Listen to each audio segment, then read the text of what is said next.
And we're recording. Thank you. All right, so today we're going to talk about arthritis and mindfulness.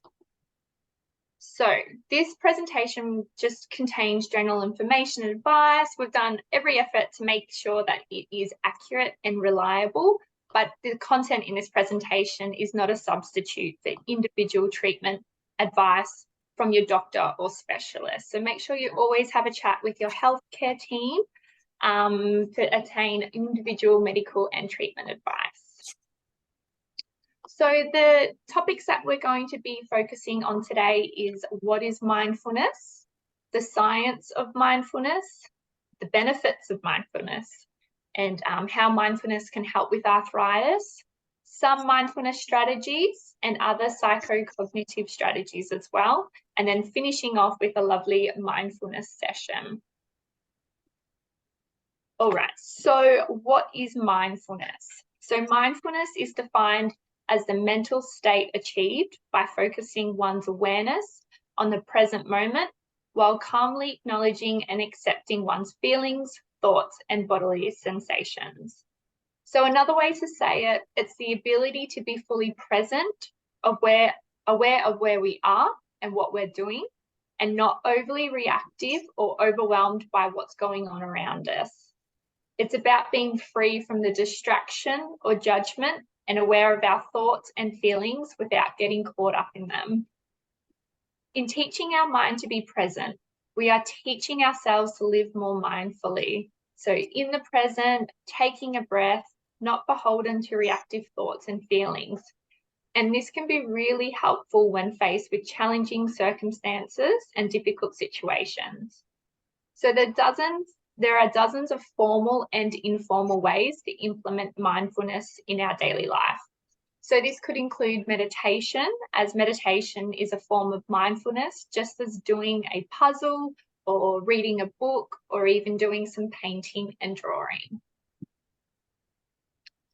So we thought we would start the session by doing a 2-minute meditation video from our friends at Headspace.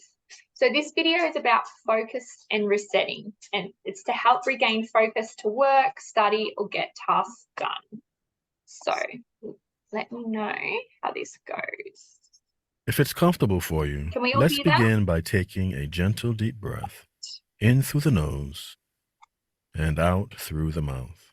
Yes. With that exhalation, adopting a comfortable posture of awareness, returning the breath to its natural rhythm, and allowing your attention to gently drop into this present moment. And without turning or looking around, just lightly bringing into your awareness all that's in your surrounding space.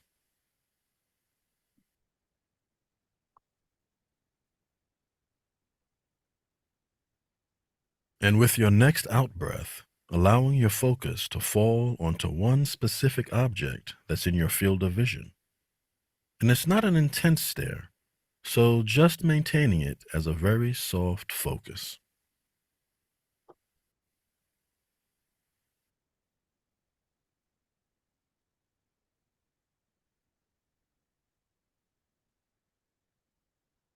And this is a gentle practice, so if at any point the eyes become fatigued, allowing yourself to gently close them for a moment or two, and then reopening them, nice and easy.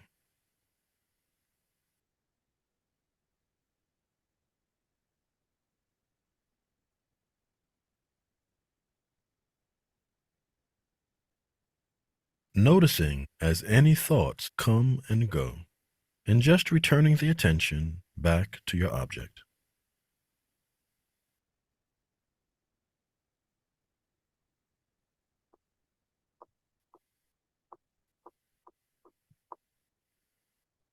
And now letting the focus zoom back out again, being aware of your surroundings, perhaps blinking a few times, allowing this cultivated focus to follow you into your next activity. All right, so that was just a little tester of what a mindfulness video can be. So it doesn't actually have to be long at all. That one was just 2 minutes, super easy. And it's just about being present and aware of where we are and what we're doing and just focusing on that present moment. Okay, so time flies when you're having fun. So this proverb alludes to that state of mindfulness. So when you're being fully engaged, enjoying that present moment activity, then all of a sudden you look at the time and you can't believe where it went. So mindfulness is really about being engaged with what we're doing in each moment, rather than being in that distracted kind of mode where we may be concerned about the past or the future or caught up in reactivity. So if you think about it, there's probably moments throughout the day that you are being mindful and present. So if you think about your hobbies or the things that you enjoy doing, there's a pretty good chance that when you're doing them, you are engaged with all your senses, fully immersed in that activity. And when you're doing these things, you are happy and relaxed. Being present and engaged is not only enjoyable, it is also increases the performance of that and other activities as we learn to really focus and be present. And it helps us listen more effectively, to study more effectively, and work more effectively. So to understand mindfulness, it's worth highlighting the stress response and the different parts of the brain. And so we're all on the same page. So stress, anxiety, and pain are examples of physiological states that all initiate or trigger a stress response. And this stress response that mindfulness so effectively manages. So we're going to discuss the three-part brain, which consists of the first brain, which is our lizard brain. It also is our second brain, the mammal brain or the mammalian brain. And then the third one is our human brain. So the first brain, the lizard brain, it includes the brainstem and the cerebellum. So the brainstem acts as like an autopilot, and it's sort of that automatic control center for several important involuntary actions of the body. And these are actions that we don't actually have control over. So it includes our heartbeat, it includes our breathing, blood pressure, and many reflexes that we automatically do. So this includes things that our body automatically does to keep us alive, so that we don't actually have to think about doing them at all. So the cerebellum works our balance and movement. It also controls that flight or fight response that you may have heard of before. So there is no thinking, it's just doing. It's the adaptive part of our brain, and its main function is to keep us safe. So when it keeps us safe when something jumps out of the bushes and scares you. As this part of the brain controls our heartbeat, our blood pressure, and our breathing, as well as our balance and movement. So if this lizard brain is triggered into a flight or fight response, it will beat our heart faster. Our breathing rate will increase and all of our senses will be heightened. So it's that adrenaline surge that gets pumped throughout our body. All right, so now we're going to talk about the second brain. So the second brain is the mammalian brain. So this includes the limbic system, and the limbic system is a collection of structures that are involved in processing our emotions and memory. So it includes the hippocampus, which is found here, as well as the amygdala, which is here, and then the hypothalamus, which is this part here. So the limbic system function is part of the brain involved in our behavioural and our emotional responses. So these are especially seen when it's behaviours that we need for survival. So that's feeding, reproduction, or caring for our young. So, and also our fight or flight response. So this part of our brain serves as an is our function of memory. So we must remember things that have harmed us. So when they pop up again, we can actually act accordingly. So for example, we can keep ourselves safe by changing our behavior or take action to to add to this. So it depends on how dangerous that thing is. So there will be that degree of emotion attached to it to ensure that we feel unsafe. So feelings of fear and being scared. When we feel unsafe, the limbic system triggers the lizard brain, so that fight or flight response, and that becomes activated. So it gets us ready for whatever happens next. So both the lizard brain and the mammalian brain just want to keep us safe. That's their job. But sometimes they can be too vigilant, and they could start to see danger where they didn't see any danger before, or they actually might overestimate the severity of that danger. So when that fight or flight response is activated by the mammalian brain, there are a lot of changes that happen. So our circulation becomes hyperdynamic, our ventilation rate increases, and there's a rapid release of sugars and fats into our bloodstream for fast energy. And the blood is sent to our peripherals and away from our stomach, and then we start to sweat. So this means that you're ready to fight or you're ready to flight. However, the stress or the flight or fright response is designed to be switched on only so often, and then it's to be switched off as soon as it's no longer required. If we do that from time to time, it's going to be the difference between life and death. So now, finally, the third brain, which is our human brain. So this consists of the cerebrum or the prefrontal cortex or the neocortex. So this is part of the brain that provides the rationale, the organization, the abstract thoughts, the reasoning, and our higher order executive functioning. Unfortunately, when the lizard brain and the mammalian brain is switched on, our rational part of this brain is switched off. So unfortunately, in modern life, we get so anxious and so preoccupied about what may or may not happen in the future, or we keep reliving past events that it doesn't so much that it doesn't matter that these events are just in our imagination or just thoughts or feelings that can trigger that stress response. Triggers can either be internal, so in our mind or thoughts, or they can actually be external to us, so that's things that are happening around us. So for example, it could be 3 o'clock in the morning and there's no actual threat in the present moment, but we're activating that stress response because we are catastrophizing about. So that includes like focusing on those negative thoughts and just making them worse and worse and worse in our head. And that's starting to really stress us out, and we can't stop thinking about it. So our heart starts beating faster. We start getting hot, sweaty. We got those clammy hands, and then we sometimes may start to feel sick. So this is what we call anxiety. So there is that inappropriate activation of that stress response in this context, and it's not actually going to save our life because things are not actually happening around us. So this anxiety and this stress response can be grinding away on a low level pretty much throughout most of our day. Sometimes we get really big spikes in this kind of reaction or response, but with nowhere for the hormones or other chemicals to go in our body. This state of being can make us sick. It can make us physically and mentally sick, as our bodies aren't designed to be feeling like this for long periods of time.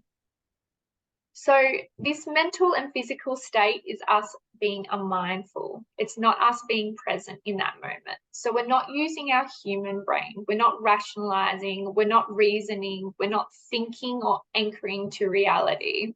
And this overreaction and default to the lizard brain comes at a cost. It's the only bit of the brain that's going to grow if we're activating it all the time, is that stress center. That is the combination of the lizard and the mammalian brain. This stress center can get bigger. It can become more reactive. In a kind of way, we wire our brains for more stress, which is kind of sucks. So that's the bad news. But the good news on the mindfulness front is that if we learn to recognize those triggering thoughts or behaviors and switch off the inappropriate activation of that response, then hopefully everything heads back to healthy, normal levels. All right, so now let's move on to the benefits of mindfulness. So the benefits of mindfulness have been really well documented in a body of literature, which is called, of course, The Benefits of Mindfulness. So some of the physical benefits include that mindfulness can really help boost your energy levels. It can help improve sleep, can help reduce people's chronic pain. It can help improve heart function and help with digestive problems.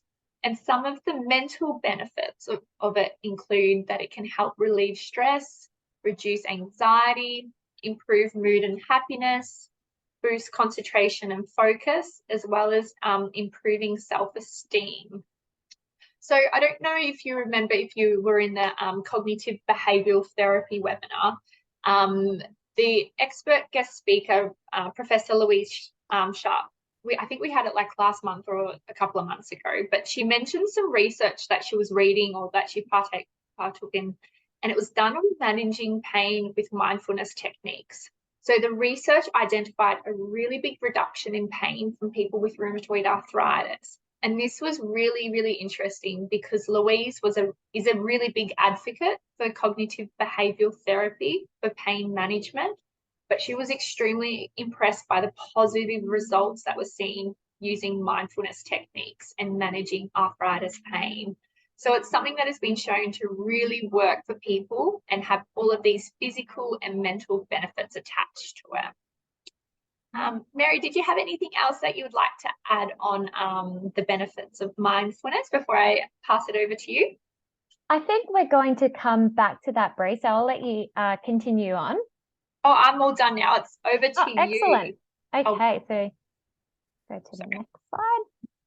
So stress, I guess, is a very natural part of being a human. And sometimes when we're stressed, our body produces hormones that prepare us for fight or flight situation, even though sometimes the situation isn't something we can exactly fight. It's not a situation we can leave. And sometimes it can escalate and cause a little bit of an anxiety reaction. And so I'm going to touch on some of the information that Bree just walked us through, which was very helpful. For some people, this can be an increased heart rate, can result in increased sweat production. It can cause us to have trouble sleeping or excessive worrying. And so sometimes anxiety can activate a part of the brain which causes these physical reactions. And it can be really tricky to just calm down or you find those strategies that are built on logic and rationalize them. Sometimes we need to move away from thought-based strategies and we need physical strategies. And this is where mindfulness activities can come into it. Sometimes we need to be getting outside or doing some deep breathing activities or even drinking a cold glass of water. Physical anxiety sometimes needs physical strategies. Another type of anxiety is actually overthinking. It can be jumping to conclusions. It can be catastrophizing about the future. And so sometimes this thought-based anxiety is linked with the what if mindset. For example, what if exercise hurts my knee?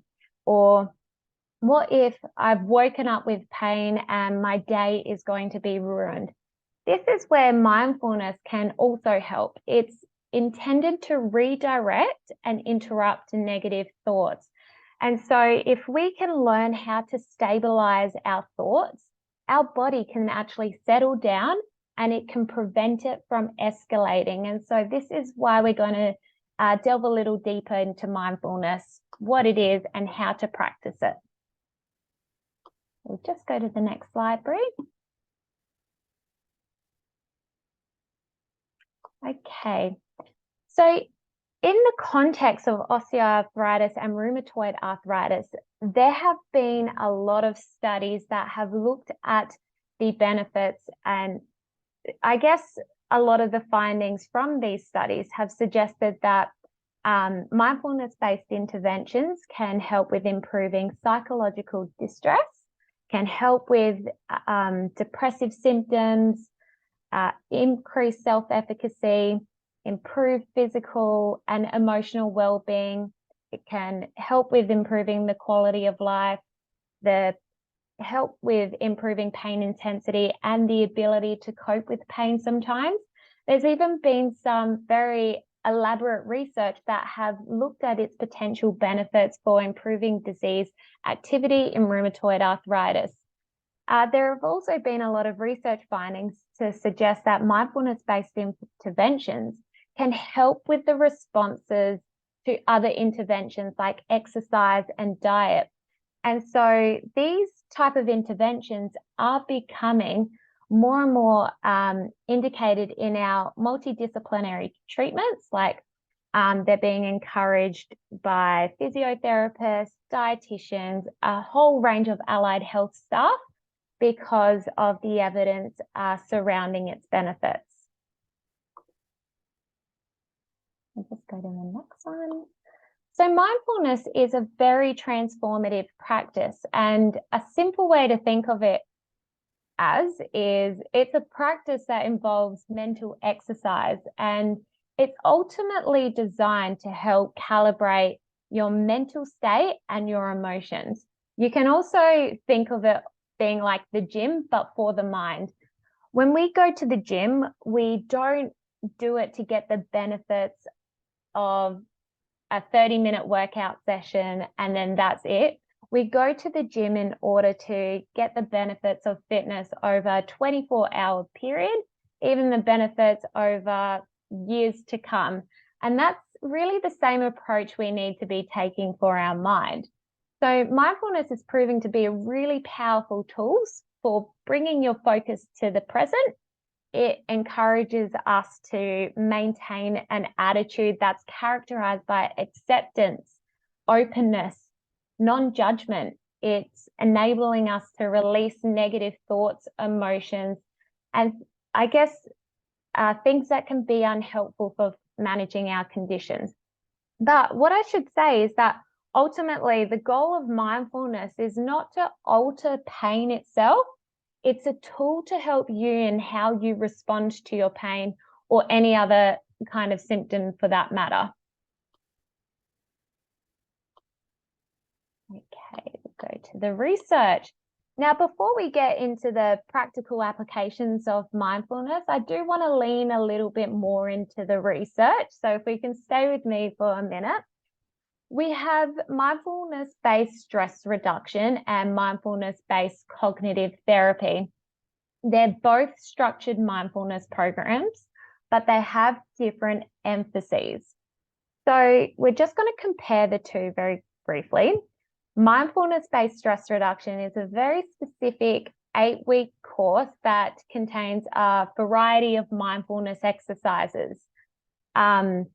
It's designed to help people manage stress, reduce anxiety, and improve overall well-being. The emphasis on this program itself is on the mode of being as opposed to the mode of doing. So what this actually means that instead of actively pursuing specific outcomes, like focusing on reducing pain through X, Y, and Z and focusing on what results you could possibly get, it's more about getting out of our minds. It's stopping actually planning for the future. It's stopping you from thinking about the past. It's about simply being in the moment, accepting the current moment as it is, instead of trying to change it or achieve something out of it. Mindfulness-based cognitive therapy is an adaptation of mindfulness-based stress reduction, except it's more of a therapeutic approach that combines mindfulness meditation with the principles of cognitive behavioral therapy. But the emphasis in this program is acceptance. So the focus is actually more on changing one person's relationship to unwanted thoughts, feelings, self-limiting beliefs, and negative thinking. And instead of trying to avoid them or react to them, it's about learning different techniques that are going to be able to help you respond to them more intentionally and more skillfully. And so it's there to help you change the way you think and feel about certain situations. And so there's a lot of research suggesting that they're both equally effective in their own right. They're both built on very similar foundations. And so what I want to do is lean more into the research and how they've been effective for people living with arthritis and other chronic pain conditions. Now I'm going to talk about this study, which I found very interesting.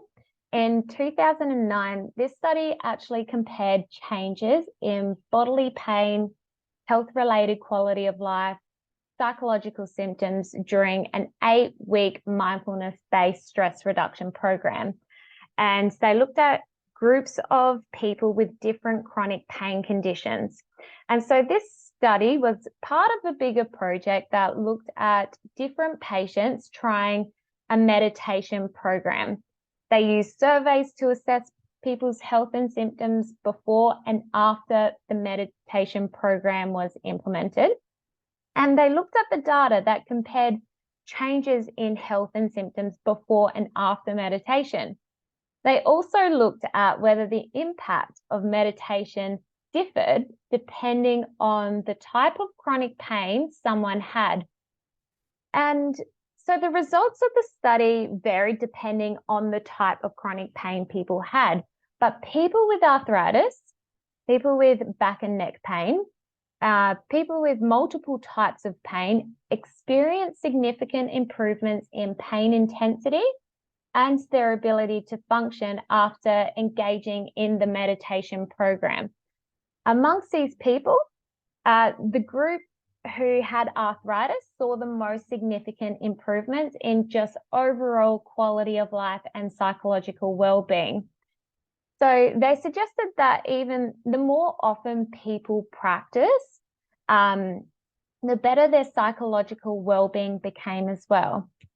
It didn't have the same impact on their pain levels or overall quality in life, but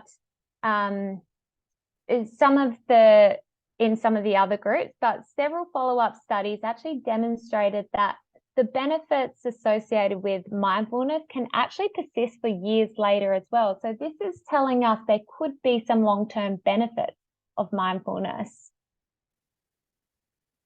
We'll go to the next one. A mindfulness-based stress reduction program incorporates meditation and other techniques to help people reduce stress and improve well-being.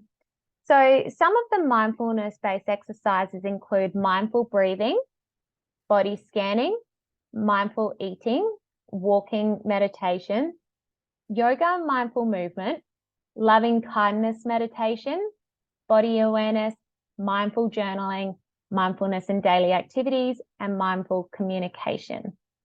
So there are a lot of different ways to practice mindfulness. And the best part about mindfulness is that it can basically be practiced anywhere. It can be practiced in any activity you do. And so, for example, if you enjoy walking, instead of listening to music or thinking about your to-do list or what you've got on for the rest of the day, what's concerning you, it's a technique to help you focus on your body's movements. If you're focusing on what you feel, hear, or see, that's a way of bringing mindfulness into your day. Even washing the dishes, something like washing your dish, taking slow, very deep breaths, feeling warmth of the dishwater as it covers your hand, watching bubbles fill the sink. These are small but very effective ways of practicing mindfulness.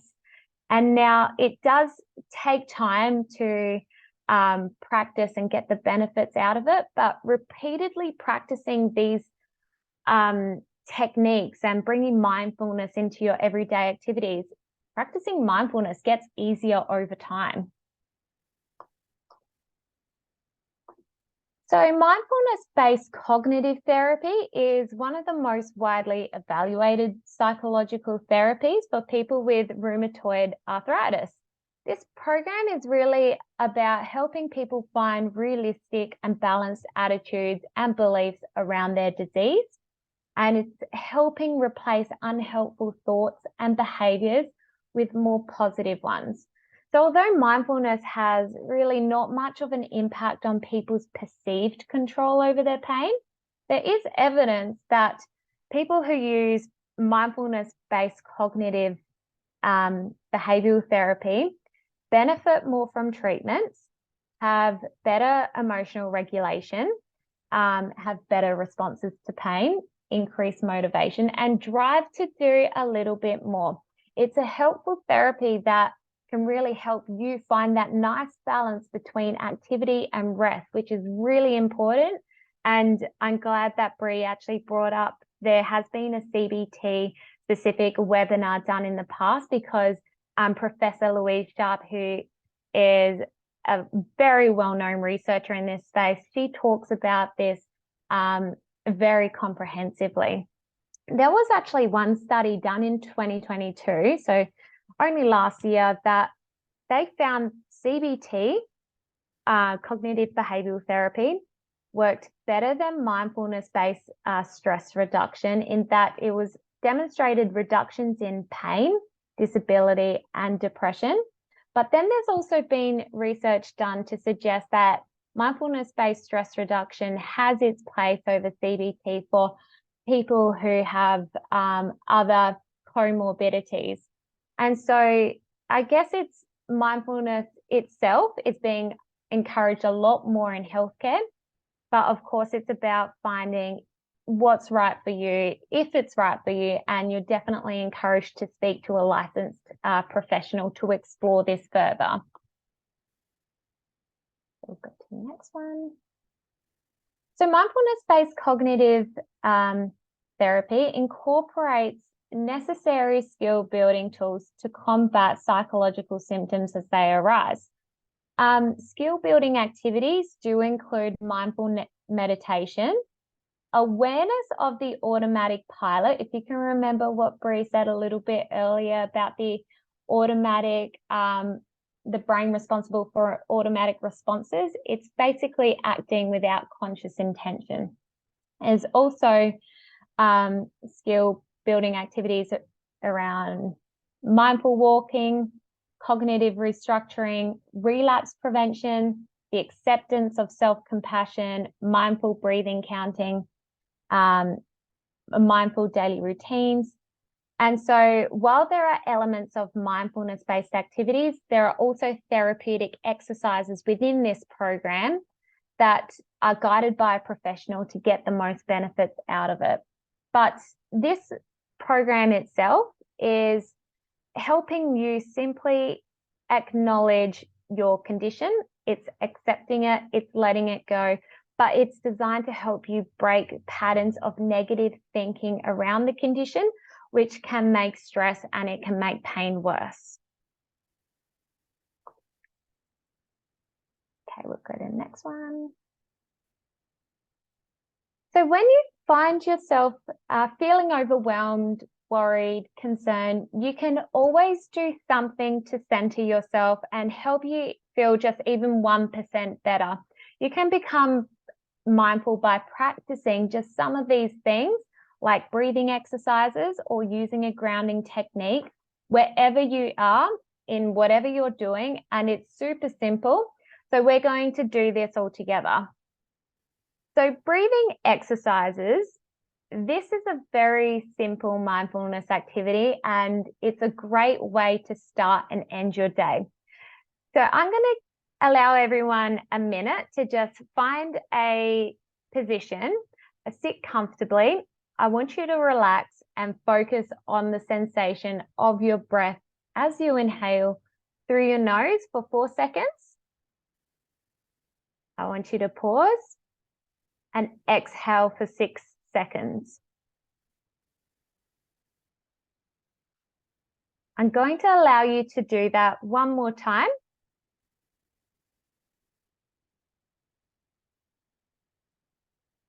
And that is how we've just practiced mindfulness all together. Now, it's recommended that we practice this for at least 2 minutes.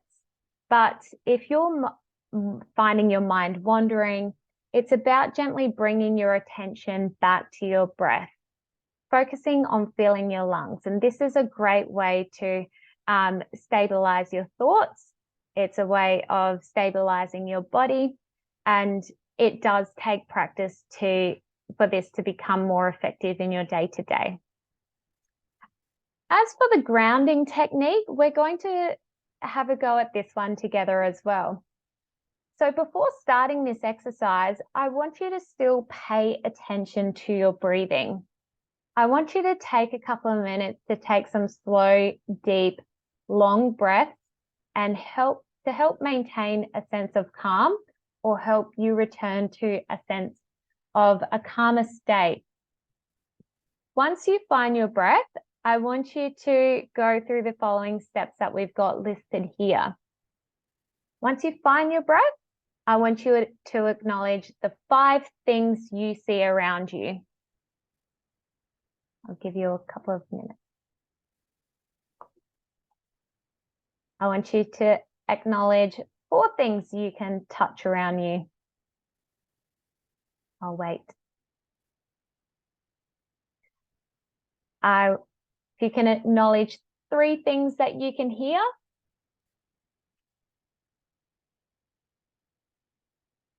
Are there 2 things that you can smell? Acknowledge 1 thing you can taste. So this is another mindfulness technique that is widely encouraged, and it can be very beneficial when we are finding ourselves getting caught up in our worries, our concerns, we're catastrophizing. It's about bringing you back into the present. It's one of those physical strategies that are going to be effective for that physical anxiety and that physical stress. A 2-minute body scan is really about focusing on the mind-body relationship. So finding and releasing tension in the body is breathing through pain, it's breathing through tension, becoming aware of it, being present in the moment, and accepting. This technique is about promoting body awareness, stress awareness, and relaxation. It's encouraged to be practiced often, and there are ways that you can do this in your everyday, and we will be practicing this a bit later. But sometimes we can get so caught up in our stress that we don't realize the physical discomfort that you're actually experiencing, the headaches, the back pain, the shoulder pain, the tension in the muscles. All of this can be connected to your emotional state. So by practicing techniques, it's a way of bringing awareness back into your body, coming back into the present. And the goal, again, I'm going to say, is not to relieve the pain completely, but it's a practice to help you better manage that.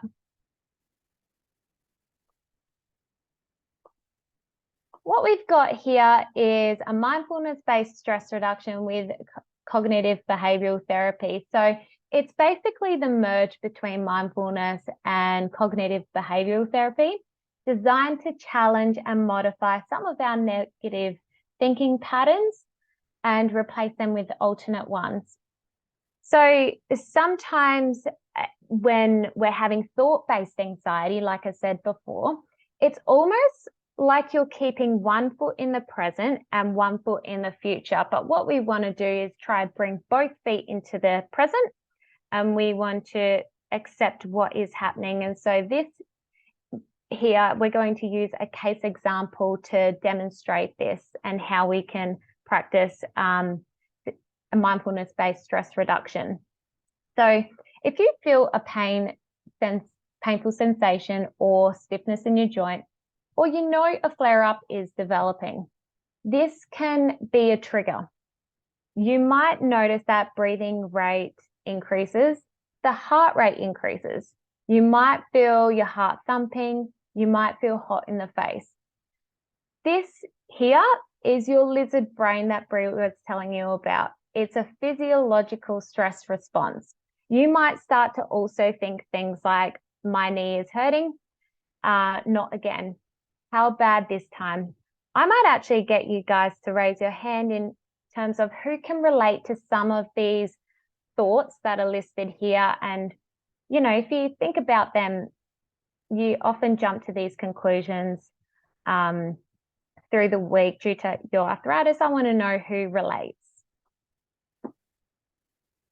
What is actually happening here? It's a thought-based anxiety. Your brain is almost turning on that alarm. So let's go to the next slide, Brie. So for some of you who attended the last webinar, this diagram might look familiar. It's a flow chart that illustrates what happens when we're not mindful. So learning to recognize and manage the stress response is really important for our well-being and our performance. Mindfulness is there to help you catch the stress response more quickly by noticing any changes in our heart rate, our breath, what's happening in the body, what's happening in our mind, and then try to recognize it as a stress response. You're recognizing exactly what it is. Once we've done that, we can start to notice what is it that's driving it, what's happening in our mind, what's our attention caught up in and driving this response. Once we've done that, we can actually start to practice redirecting our attention back to the present. When we don't notice stress reactions, when we're unconscious, you have that part of the brain that's just firing away. It's experiencing things as a threat, as Brie explained. We're releasing hormones, cortisol, adrenaline. The mind is becoming very agitated as the body and mind prepare themselves for action, even though there's nothing to really action against. One of the biggest telltale physiological signs of the stress response is our breathing. If we're attuned to the breath, we can begin to notice any subtle changes in the body, in the mind. For instance, if we're starting to experience a stress reaction, the breath tends to get hold. You might feel that breath a little bit higher in your chest. You might be one to hold the breath, or for some people, it might become a little bit shallower. If we can change the breathing, then we can recognize that this is a stress response. We don't notice the changes in our breathing, which often we actually don't realize. That part of the brain keeps firing and firing, and then it can escalate. So this is why mindfulness can help prevent the escalation of that. The important thing is that as soon as we become aware that we're having a stress reaction, we want to be able to immediately disconnect from it. And that isn't as easy as it sounds. But this is why, first of all, checking what your attention is caught up in. It's guaranteed that it won't be focused non-judgmentally on what's in front of us.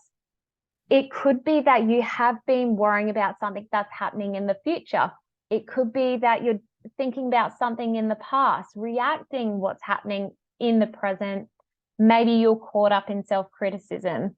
And I want you to take a minute to reflect on that. And I want you to think in terms of what is something that you often worry about. And if you relate to that, having noticed this, we can simply be able to redirect our attention back to the present.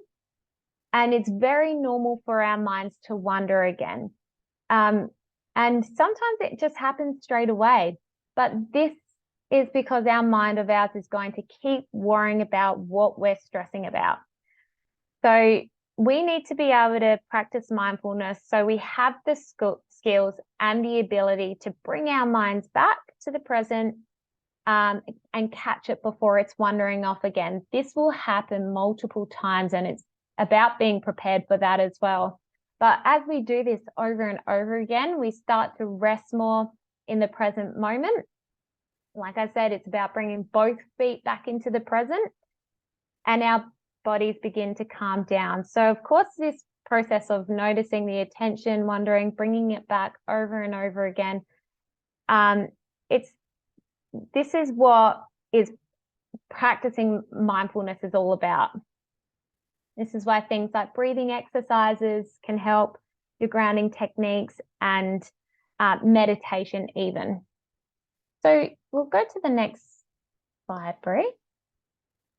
Instead of negatively labeling those thoughts that I showed you just before that diagram, if we can identify as a stress response.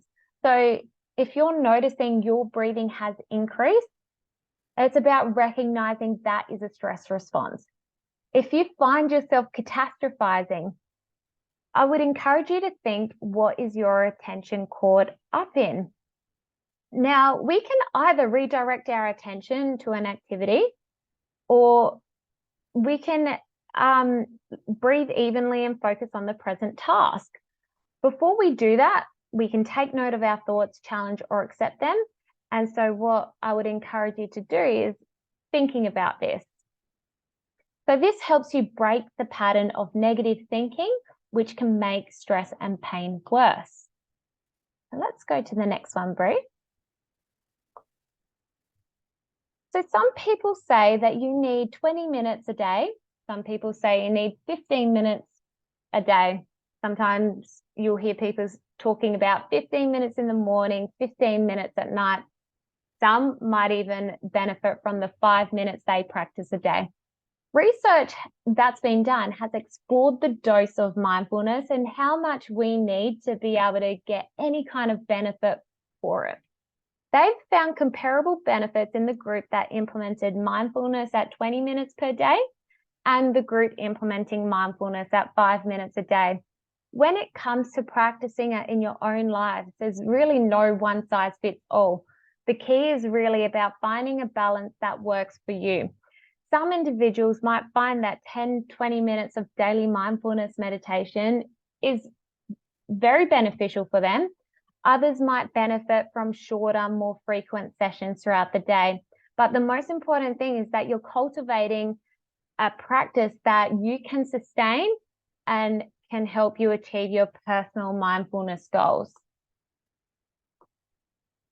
What we've got here are a list of apps and websites in which provide guided mindfulness activities. And this is a great place to start. Having that guidance can really help understand the practice, but it can also be a way of keeping you accountable to the mindfulness. Some of these apps will come up with reminders. Some will send you messages, but I would encourage you to explore this if you feel like you do need to be doing more mindfulness in your everyday. Brie, do you have anything to add to that?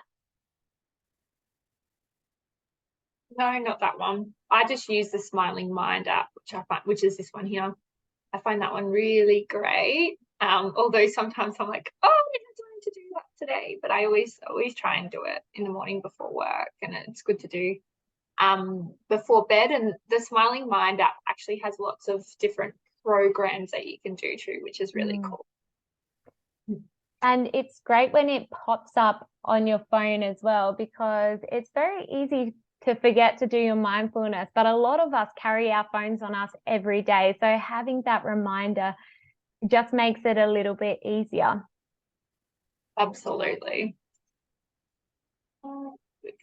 We have some other strategies that are forms of mindfulness, but there are so many different exercises that you can bring into your lifestyle. Distraction.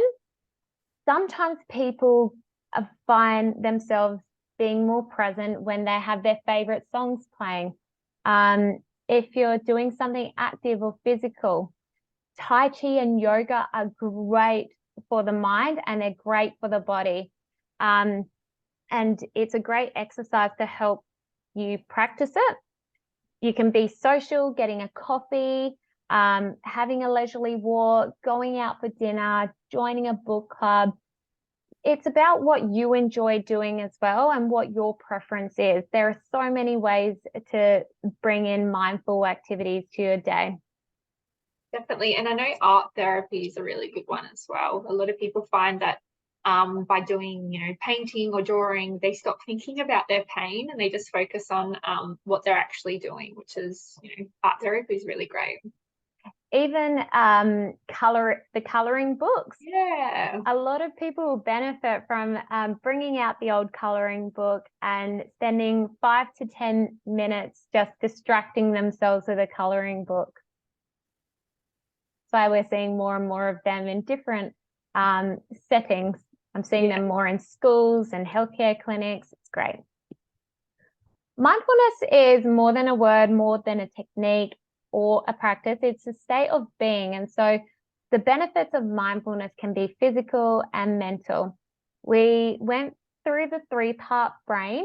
And so I hope that we were able to take away something valuable from that information and how mindfulness can really help when we are feeling very overwhelmed or worried or any kind of anxiousness. Mindfulness is there to help reduce and lessen that stress response. We just need to be able to practice it.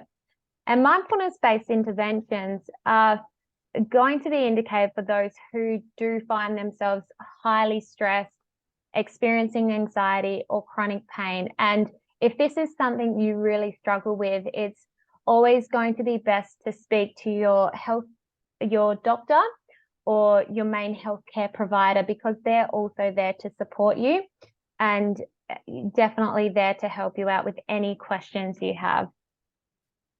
Do you have anything to add, Brie? That was good. And we'll finish off with the one more mindfulness session. Beautiful. Hi, this is Dora. Today, we'll be trying a grounding technique to help settle your mind and body and rediscover a sense of balance whenever you need it most. No matter what's going on around you, whether you're experiencing feelings of anxiety or racing thoughts, you can always take comfort with this visualization intended to help you feel more grounded and balanced in this moment. Start by placing your feet on the floor or sitting in a comfortable position. Take a cleansing breath in and out. Closing your eyes and feeling the weight of gravity, feeling the earth supporting you. Now visualizing a strong, sturdy tree planted firmly into the ground. Its roots anchoring deep down into the earth and its elements. Leaves drifting away in the breeze.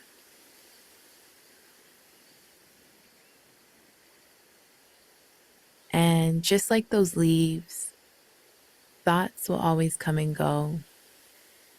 Feelings will always come and go. But from this anchored point of view, we can take a step back from those thoughts and see them from what they are, rather than what we expect them to be. By acknowledging them and letting them go, we're able to create a deeper connection with the mind while staying firmly rooted in the present moment and embracing all the different aspects of our lives. You can always come back to this whenever you need to reconnect to a sense of groundedness or reconnect with your environment and surroundings. Thank you for watching. Have a healthy, happy day.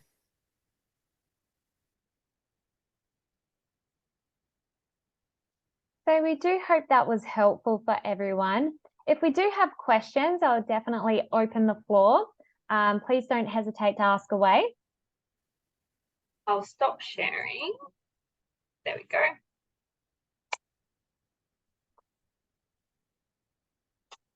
Does anyone have any questions for Brie or I? What happens if you fall asleep? That means that you have brought your body to a very, very calm, relaxed state, which is ultimately the goal in a way. So if you fall asleep, nothing to be ashamed of. It means that you've done this correctly. Don't worry, I've fallen asleep before.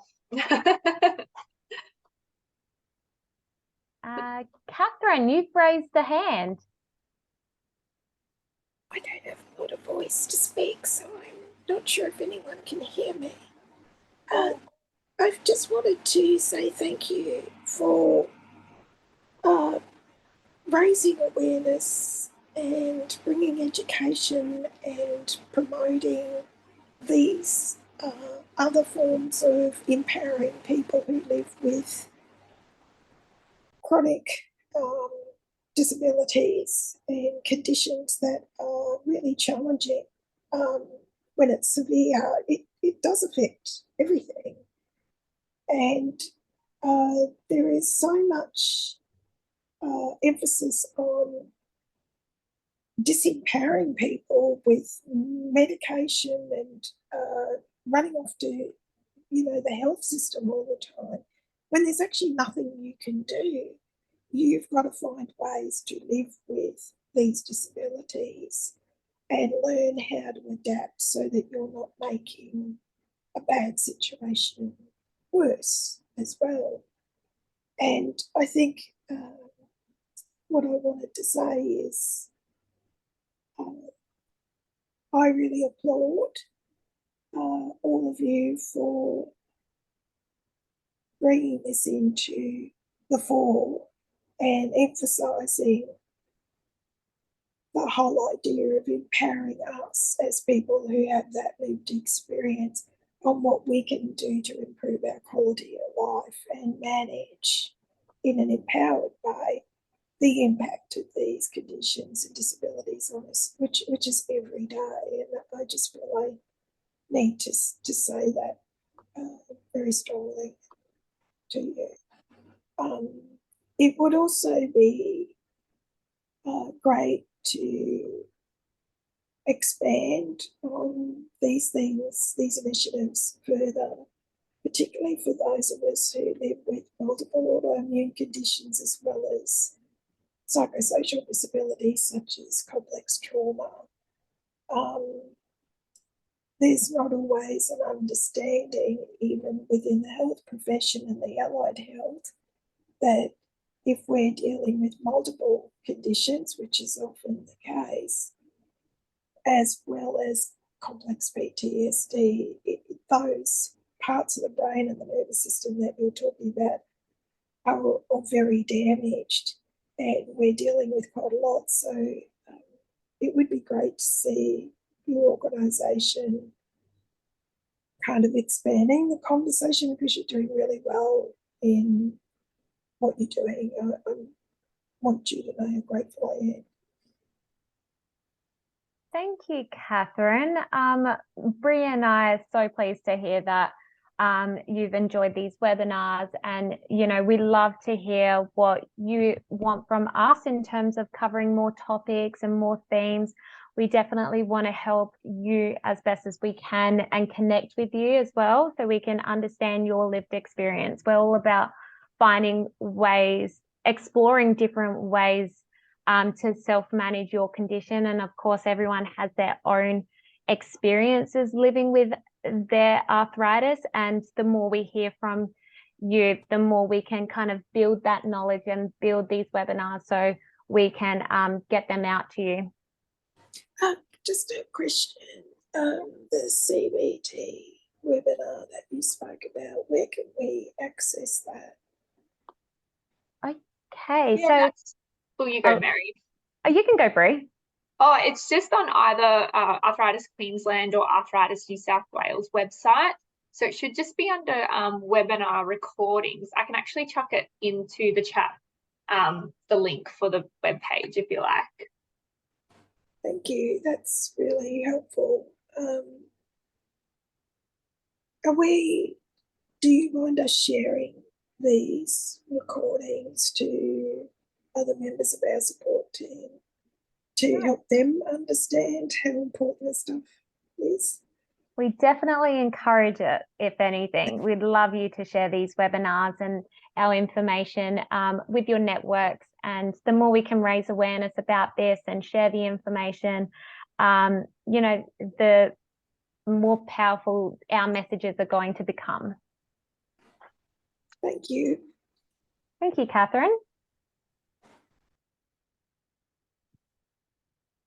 Okay. If anyone has any other questions, any final ones?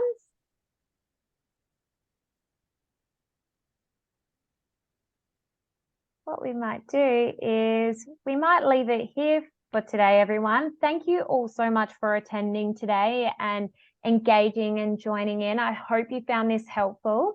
We love to hear your feedback on these webinars and the information we're sharing with you. So there will be a feedback survey going out to everyone who's registered today. So if we could get your feedback, that would be much appreciated. We'd love to hear about what topics you want to see in the next couple of weeks, the next year. We'll aim to try get to all of them. I just can't believe we've almost finished for the year. And I know. We plan 2024's webinars. That is crazy. Well, we're in the 2024 planning. So we definitely want to cover all the relevant topics and get the information out there. Thank you so much, everyone. Thank you, everyone. So lovely to see you all. Bye. Thanks Bye. for joining in. Bye. Thank you.